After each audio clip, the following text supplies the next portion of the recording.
la connaissance. Donc ces ensembles peuvent être sur le plan politique, économique, culturel, spirituel, tout. C'est ça qui justifie que aujourd'hui, on a du mal à se comprendre avec ceux qui pensent que l'unité africaine va se faire sur le plan politique et économique en laissant de côté là où plutôt on a chuté, comme je l'ai dit la fois passée, le côté culturel et spirituel. Donc c'est à peu près ça le kamitisme qui s'oppose à peu près au panafricanisme. Qui même pour moi, si on comprend mieux le terme panafricanisme, on ne doit plus créer kémitisme aujourd'hui, parce que pan chez nous en médecine signifie tout. On ne peut pas dire je veux faire tout et laisser quelque chose. On ne peut pas dire panafricanisme si on prend la politique et l'économie, on laisse la spiritualité. Ça veut dire que ceux qui ont le terme même jouent sur les mots et chacun prend le point qu'il est. Donc compte tenu du fait que ce terme n'a pas permis d'atteindre les objectifs qu'il faut, les Africains qui ont compris le fond du problème se sont dit nous avons une couleur de peau qui nous définit, c'est-à-dire la peau noire. Quand le noir chez moi s'appelle Aka. Donc on va plutôt prendre le terme qui regroupe bien les choses, c'est que nous les Noirs, nous voulons nous mettre au centre de nos préoccupations.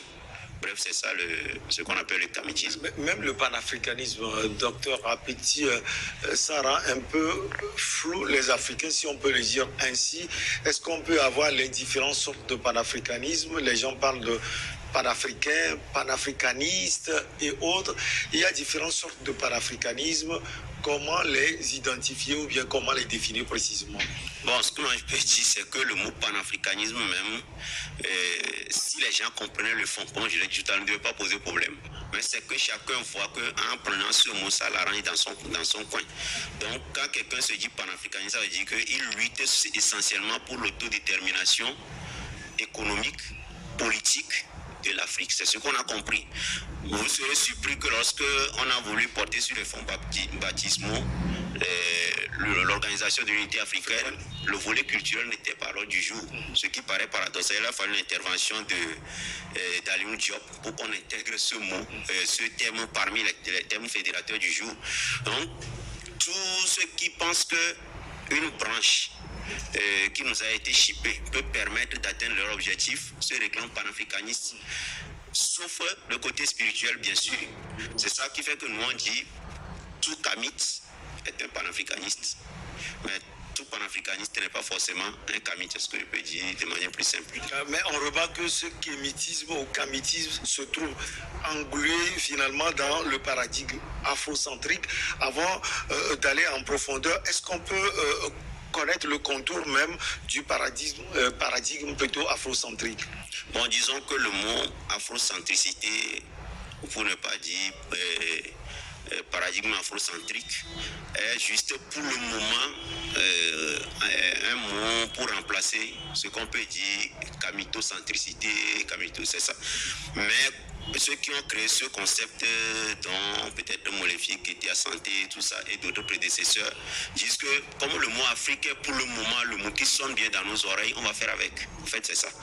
Mais avec le temps, si on rentre dans ce que représente le mot Afrique, comment le mot est venu en Afrique, on doit aussi l'envoyer quelque part et prendre les termes qui caractérisaient nos ancêtres. C'est essentiellement le terme noir que je disais, comment Kemet et tout ça.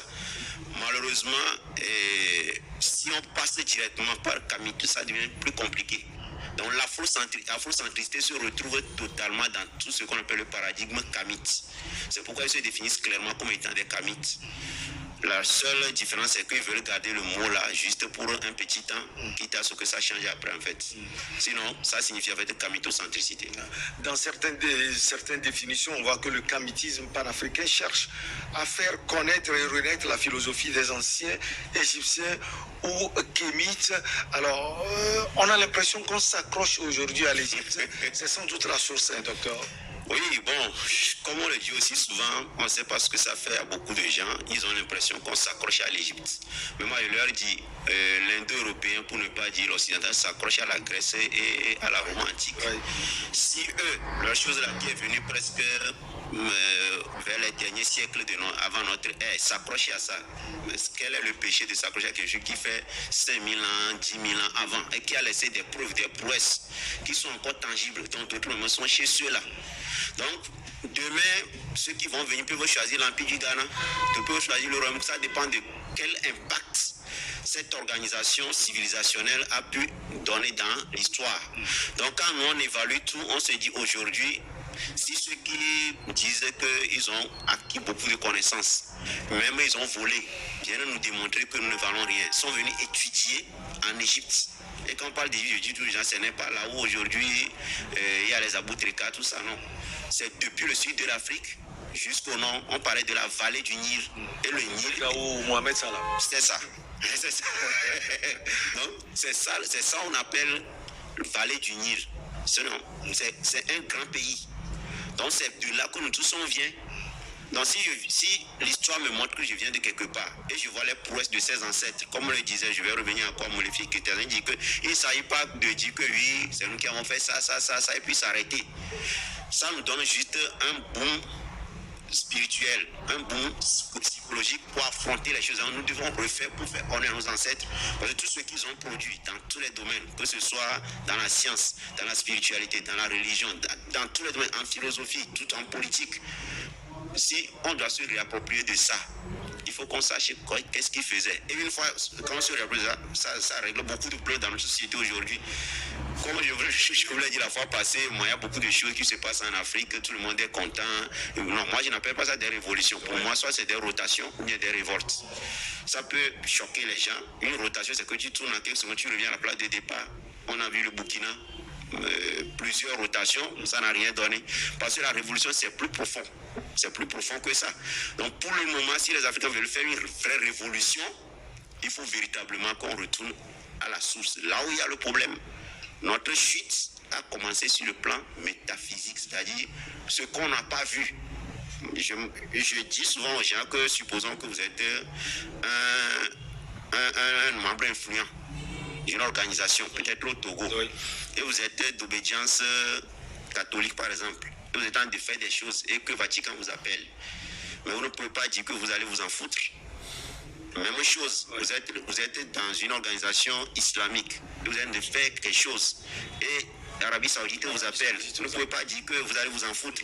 C'est là le problème. Ça va choquer beaucoup de gens, mais on a l'impression qu'on minimise le combat kamite. Au fait, c'est ça. C'est ça parce que c'est plutôt question d'intérêt. Les gens ont des avantages parallèles qu'ils ne veulent pas laisser. C'est pourquoi les kamites sont souvent perçus comme des dangers. Souvent, quand vous discutez, on dit non, la religion divise les gens. Je dis non. Quelle religion divise qui? Est-ce que vous avez vu ceux qui sont dans les pratiques de nos ancêtres se diviser entre eux? Non. Si la religion, c'est vous qui divisez les gens. Par exemple, quand moi je veux prendre une femme qui est d'une croyance abrahamique, c'est eux qui refusent que je prenne la femme. Mais on n'a jamais vu nos parents refuser à un musulman ou bien à un chrétien de venir prendre leurs enfants. C'est ça. Donc, c'est eux qui divisent les gens. Donc, c'est des discours comme ça qui circulent. Or, c'est ça qui a fait que l'Afrique a chuté parce que nos ancêtres, avec leur concept d'amour pour le prochain, a fait qu'ils ont laissé les serpents venir rentrer dans la cour. C'est ça. Et on continue pas à le faire.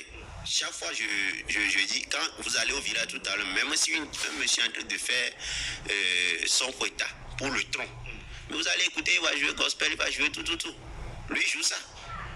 Parce que lui pense que tout ce qui est là-bas, il y a de l'information dedans. Mais l'inverse ne se fait pas. Donc ceux qui sont intolérants, c'est pas nous. Actuellement, comme je le dis, le tonnerre de Bifa Koli est en prison. Un Malien qui se bat pour le Mali, il est en prison parce qu'il a donné son opinion. Et comment on peut comprendre cela, docteur, au Mali, où on crie quand même le vent du panafricanisme qui doit aiguillonner tout le reste de l'Afrique, au même moment, ceux qui sortent. Par exemple, l'exemple de ce monsieur, vous l'aviez donné tout à l'heure, ils sont critiqués, il n'est pas seul, ils sont donc critiqués et quelquefois jetés en prison. Oui, parce que pas seulement le Mali. Oui, parce qu'on lui reproche qu'il va créer la haine religieuse, il y aura la guerre religieuse, tout ça là, alors qu'en fait, comme je le disais la fois passée, celui qui a porté le mouvement Mali, je ne pense pas qu'actuellement il est encore au Mali, je pense qu'il est soit en Arabie Saoudite, il est au Qatar. Il faut que les Africains sachent ça. Il fait quoi là-bas? L'imam, il fait quoi là-bas? Il faut que les Africains sachent ça. Vous parlez de l'imam Diko. Oui, bien sûr. Ou soit la révolution, pseudo-révolution qui est en cours n'a pas permis à ceux qui trouvent sa part, il est en train de s'organiser et puis il va revenir. Ou soit il est là-bas pour d'autres intérêts. Donc pour moi, jusqu'à ce que ça ne donne, si sur le plan spirituel, on ne réintègre pas. Parce qu'il ne faut pas oublier que l'empire du Mali a été détruit par l'islam. Parce que c'est ça l'histoire. Donc, si l'islam a détruit l'empire du Mali, mais comment est-ce qu'on va penser que le Mali qui est là aujourd'hui, qui veut sortir de l'ornière, ne va pas parler de ça? C'est ça. Donc, beaucoup de gens, comme je le dis, ont des avantages parallèles qui arrangent beaucoup d'entre nous, qui fait que chaque fois que l'enjeu est majeur, font semblant de faire passer de l'éponge sur l'essentiel. L'essentiel, c'est ce qui vous unit. Ce qui nous unit réellement, c'est notre unité spirituelle. C'est dans ça qu'on se retrouve. Le reste, c'est des de façade. Comme je le disais entre-temps, ça va choquer beaucoup de gens. Mais ils doivent savoir que les positions que nous certains on prend, ce n'est pas que ça nous arrange de trop. C'est un combat. Je suis agent de santé.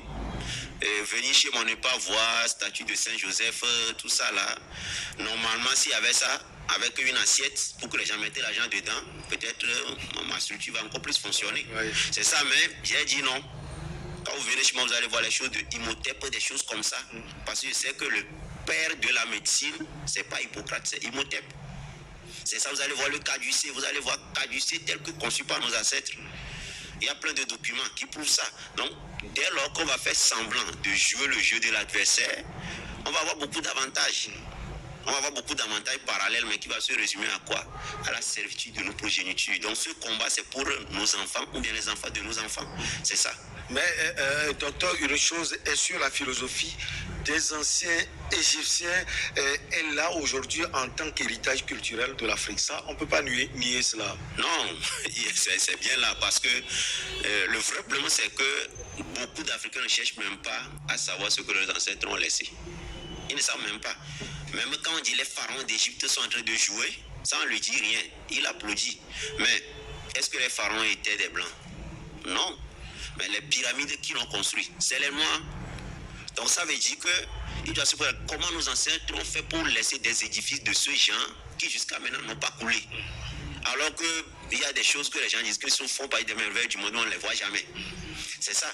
Donc le vrai problème de l'Africain, c'est de chercher à savoir est-ce que nos ancêtres, parce qu'il y avait la bibliothèque d'Alexandrie. Mais si on a dit qu'il y a une bibliothèque, il y a des milliers d'années dans lesquelles les gens sont venus puiser des connaissances, puis prendre d'autres livres, partir et brûler le reste. C'est qu'il y avait une institution éducative qui était très structurée dans laquelle tout a été écrit. Quand on saura lire ce qu'on appelle les tests hiéroglyphiques, pour ne pas dire métronétaires, de nos ancêtres, on saura que nos ancêtres ont tout écrit. Sachant que ce n'est pas les gens qui sont venus nous dire qu'à partir d'aujourd'hui, vous allez appeler l'œil, Nkouvi, nez, Moti, alors, bras, abopta, non. Ça veut dire que nos ancêtres aussi ont disséqué les choses, ont donné des noms. Dire que le cœur est dit, tout ça là. S'ils n'ont pas vu, comment ils ont pu donner les noms? C'est pas il y a quelques siècles qu'ils n'ont pas donné les noms aux choses. Donc, ils connaissaient tout ça. Donc, tout ça là est écrit. Et il y a les livres, il y a les preuves. Il y a au moins 2 livres qui sont là, que moi j'ai chez moi. L'un, c'est l'Afrique, non berceau de la médecine, de la chirurgie. Vous allez voir les bistrots, vous allez voir tout ça. Mais est-ce que nous le savons? Nos ancêtres ont écrit, on ne mourrait pas avant l'arrivée des Blancs. On dit ça aux gens. Parce que si on mourait, ils trouveraient les gens pour faire leur esclavage. Ouais. Puis il n'y aurait personne. Mais les gens croient des choses comme ça que oui, qu'on était nus dans les endroits de manger les bananes. Ce qui est faux, parce que moi je leur dis, celui qui a construit une pyramide ne peut pas construire une case pour rester dedans. Bon, on était nus, il n'y a pas de souci. Vous êtes venus nous habiller. On vous dit maintenant, laissez-nous devenir nus. Où est le problème? Donc ils n'ont qu'à laisser les gens revenir dans leur nudité. C'est ça. Alors, bref, docteur, le kémitisme n'est pas panafricain. Tout esprit kémitisme n'est pas panafricain? Non, c'est l'inverse. C'est-à-dire, oui, c'est-à-dire, tant que vous êtes kémite ou kamite, c'est que vous êtes normalement panafricain. Parce que vous intégrez la spiritualité primordiale de nos ancêtres dans votre combat. Mais tout panafricain n'est pas kamite. Parce que lui dit que oui, on peut s'entendre sur l'économie, la politique, tout, mais côté spirituel, religieux, là, non, chacun peut faire ce qu'il veut. Mais si demain, on est dans un pays où il y a peut-être plusieurs courants religieux et quelqu'un vient au pouvoir, mais il y a plusieurs tests qui sont là, il va prêter serment sur quoi? Puis si vous prêtez serment sur un livre, c'est ça mais qui fait que nos représentants, quand ils veulent prêter serment, chacun prête serment sur le livre, souvent étranger, dans lequel il n'y a pas ses ancêtres. C'est ça. Mais s'il y avait un courant dans lesquels les gens doivent avoir peur de leurs ancêtres. C'est sur ça il fallait prêter serment. Ça veut dire que si vous êtes un kamite, il y a des moyens chez nous pour prêter serment. C'est même pas on bavade même pas trop. Il y a des petites choses simples qu'on fait. Si vous êtes crédible, vous allez accepter de prêter serment. Si vous n'êtes pas crédible, vous allez démissionner. C'est ça. Donc les panafricains sont pour moi beaucoup de gens qui jouent le jeu double. Parce qu'ils veulent à la fois le beurre et l'argent du beurre. C'est ça. Parce qu'il a des gens, comme je le disais, je peux être panafricain, ça m'allait arranger à mettre des choses qui font la promotion peut-être des religions chez moi. Ou même moi, je vais dire que je lutte pour l'autodétermination. Les gens doivent savoir que si nous sommes ici aujourd'hui, c'est parce qu'on a été décimés sur le plan spirituel en fait. C'est ça notre première faiblesse. C'est ça. Alors, est-ce que vraiment le kémitisme qui avance la spiritualité des Égyptiens anciens, je reviens sur cela, que justement cette civilisation, ou bien cette spiritualité, j'allais dire, a été toujours monothéiste. Est-ce que c'est d'abord vérifié, docteur? Bon, en fait, le mot, ce que je dis généralement aux gens, c'est que on ne doit pas tous se fatiguer avec les terminologies des Indo-Européens. Mais ce qu'on sait, c'est que, quoi qu'on dise chez nous, tout le monde sait qu'il y a toujours un esprit supérieur qui est au-dessus. C'est pourquoi chez nous, même quand vous voyez, tel qu'on met par exemple le vaudou, tout ça là, c'est une représentation. Et au sommet, il y a le créateur. Donc nos ancêtres parlent beaucoup plus de ce qu'on appelle le mono-origénisme, vitalisme, tout ça. C'est eux qui nous ont donné le terme d'animisme. Même penser que l'arbre a une vie, l'eau a une vie, je ne vois même pas là où il y a l'erreur.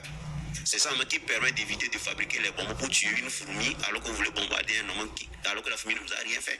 C'est ça. Malheureusement pour eux, là où on a commencé par dire que pour tous ceux qui étaient là, nous allons faire un corpus spirituel et religieux unique. En fait, c'est en Afrique. Ça veut dire qu'il arrive à un moment donné où, je donne un exemple banal, les adeptes de la divinité de la foudre, les adeptes de la terre, les adeptes de l'eau, tout ça là, se sont regroupés pour dire voilà le corpus qu'on va utiliser aujourd'hui. Et c'est en Afrique que ça a été fait. Et c'était le prédécesseur d'Akhenaton qui ont fait ça. Donc, même si on veut parler du monothéisme, c'est l'Afrique qui a semé la graine. Comme le disait mon vénéré Omotouré qui est parti, c'est l'Afrique qui a semé la graine, c'est l'Afrique qui l'a arrosé jusqu'à ce que ça porte beaucoup de fruits. Donc eux tous, ils viennent puiser les choses en Afrique et après ils viennent nous jeter du discrédit. Dans tous les domaines, c'est l'Afrique qui a semé les graines. Alors, quelle est selon vous la place du kémitisme dans le monde actuel?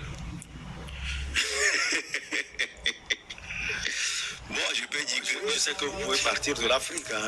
Mais dans le monde, je sais que par exemple en France, il n'y a aucune structure ou bien aucun temple justement officiel n'est connu à ce jour.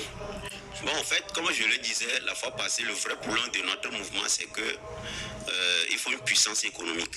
Et malheureusement, les gens n'ont pas toujours compris que la coopération économique qui a été mise en place, surtout par nos prédécesseurs, dont Marcus Garvey, qui a fait plein de choses, parce que les gens ne savent pas de qui il est question, les gens voient un peu ses films, tout ça là. Et la base, on sait qu'il y a plein de mouvements, c'est vrai, nous avons plein de mouvements. Je rappelle aussi quand même que nous sommes en train de s'organiser.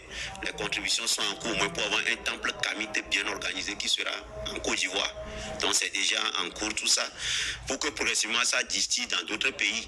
Malheureusement, comme ceux qui doivent porter les mouvements, c'est ceux qui ont des mastodontes financières, c'est les dirigeants politiques, c'est eux qui portent les mouvements pour que ça donne ce qu'il faut.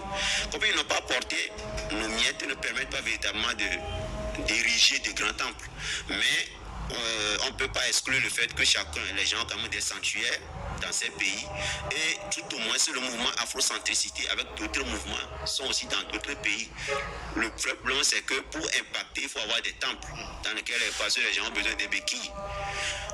D'ici peu quand même, je pense que si pour la Côte d'Ivoire ça a pris forme, avec le temps ça peut venir au Togo et dans d'autres pays. Le kamitisme, l'autre aspect c'est que pour nous il ne s'agit pas de construire aussi des temples, il s'agit de sensibiliser nos frères et sœurs pour qu'ils comprennent les jeux et les enjeux.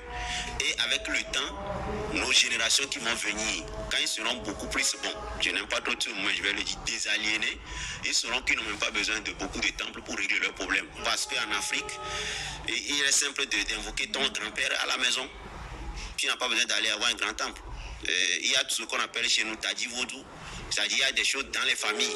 Donc on n'a pas besoin de grands temples quand même. Mais pour une portée peut-être continentale, on pourra mettre en place un corpus sur le chemin de ce que nos ancêtres ont déjà conçu en fait.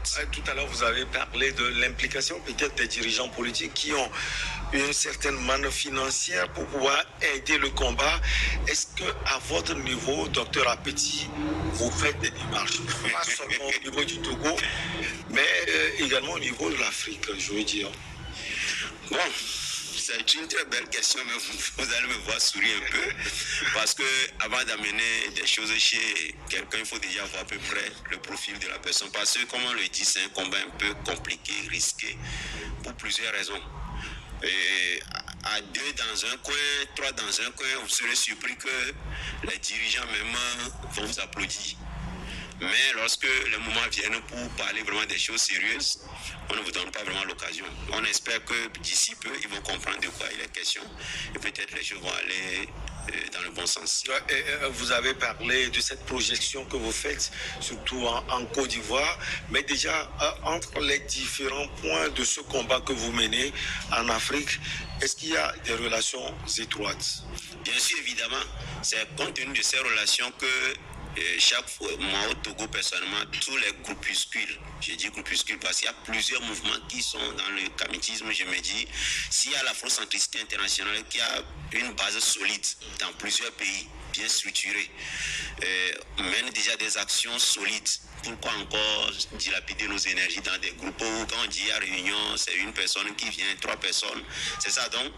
L'objectif c'est avec le temps, afrocentricité qui est dans tous les pays, que ce groupe soit intégré par d'autres, de telle sorte que ça forme une masse solide pour que ce que je disais, parce que la coopération financière est la base. Parce que la coopération, c'est quoi? C'est que nous devons nous financer réciproquement. Ça, c'est un. Et de 2, quand on dit, bon, il y a un événement, nous devons pouvoir contribuer. Et pour contribuer, il faut que ce que vous avez, que ça puisse véritablement être concédé par à votre frère ou pas. Je profite pour dire que malheureusement, c'est un peu surprenant. On crie tous les jours que les Blancs veulent nous intoxiquer avec les produits toxiques, tout ça. Mais certains se lèvent, ils produisent des choses, ils font des efforts pour ne pas utiliser les produits chimiques, mais même au cas où ils viennent payer, ils préfèrent les payer en bouquin. Alors, vous êtes, vous êtes doctorant en camitologie à l'Institut Kemetma Tchèque Anta Diop. Lors de votre dernier passage ici, docteur Apeti, vous avez montré votre attachement à tout ce que Tchèque Anta Diop faisait. L'Institut là, qu'est-ce qu'il prône aujourd'hui? Il est où? À Dakar? Bon, l'Institut est en fait en Côte d'Ivoire. En Côte d'Ivoire. Avec les enseignants qui sont presque dans le monde entier. Les cours se font essentiellement à distance. C'est ça. Donc c'est le plus grand honneur qu'on a pu lui rendre.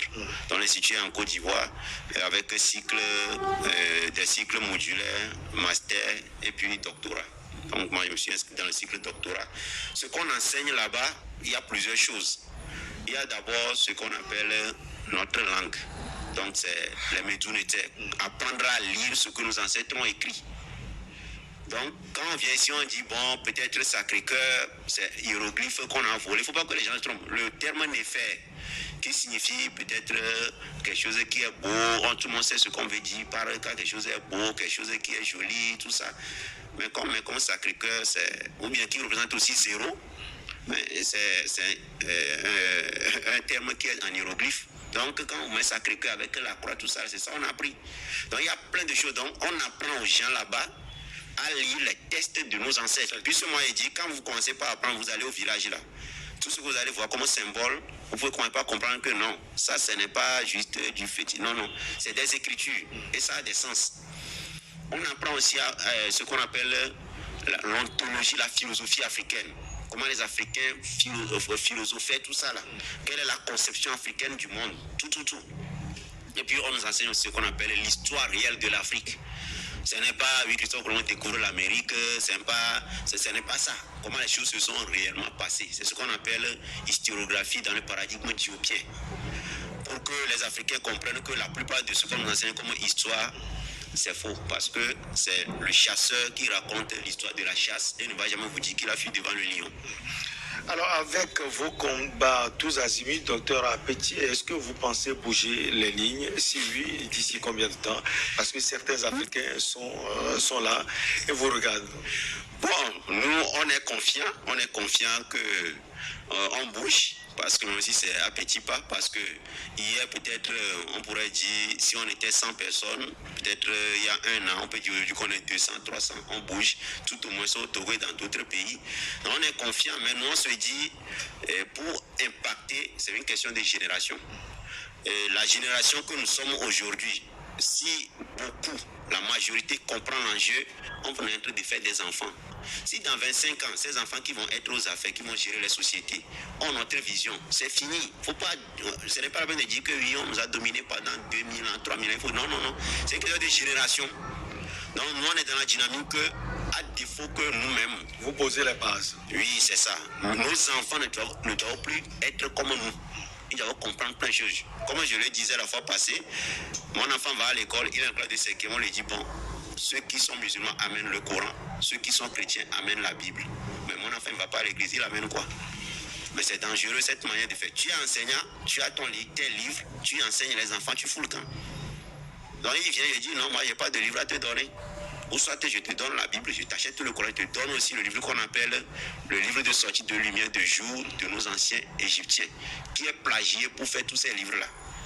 Et je lui ai donné les trois, il est allé, son enseignant là. C'est ça. Merci beaucoup à vous, docteur Apeti. Vous avez sans doute un dernier mot. Oui, je vais essayer quand même de lire un petit test à la fin pour conclure, qui peut-être va revenir de temps en temps. Frantz Fanon disait, je vais le paraphraser, que nous mesurons quand même l'ampleur du risque que nous courons en nous engageant dans ce combat. Et je vais compléter au moment en disant que ce risque est à la fois endogène et exogène, physique et spirituel ainsi que religieux. Mais nous estimons que ce combat est si noble que nous sommes obligés de nous engager et nos frères et sœurs qui se sentiront un peu frustrés, au lieu d'en prendre négativement les conséquences, doivent sentir une détonation de leurs ancêtres et se lever pour nous accompagner pour que ce combat aboutisse, pour mettre fin à ce que je appelle la dictature épistémologique, c'est-à-dire c'est l'ensemble de ce que les Occidentaux et les Orientaux mettent en place pour détruire la connaissance africaine. Bref, c'est ce que je peux dire. Merci beaucoup à vous, docteur Apeti Sodiemou Assifort. Vous êtes doctorant en camitologie à l'Institut Kemetma Cheikh Anta Diop à Abidjan, Côte d'Ivoire. Merci, ça a été un plaisir d'échanger avec vous. On va marquer la pause pour le journal et derrière on reçoit nos invités pour votre émission Politique et Regard Croisé.